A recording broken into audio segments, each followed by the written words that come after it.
तर दुसरीकडे चंद्रशेखर बावनकुळे यांनीही आपला मतदानाचा हक्क बजावला। नागपुरातील महादुला मतदान केंद्रावर ते पोहोचले होते आणि या ठिकाणी येऊन त्यांनी मतदान केलं आहे। भाजपचे महाराष्ट्र प्रदेशाध्यक्ष चंद्रशेखर बावनकुळे यांनी मतदानाचा हक्क बजावलेला आहे। नागपुरातील महादुला मतदान केंद्रावर त्यांचं मतदान येतं आणि या ठिकाणी येऊन त्यांनी मतदान केलंय। मी आज आपलं मतदान हक्क बजावलेला आहे।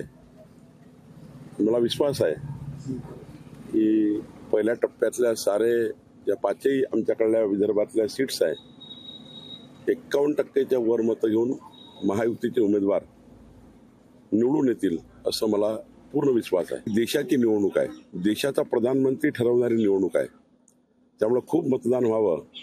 सर्व युवकांनी, महिलांनी, जनतेने, नागरिकांनी एकही व्यक्ती या देशातला किंवा महाराष्ट्राला सुटू नये की ज्यांचं मतदान झालं नाही।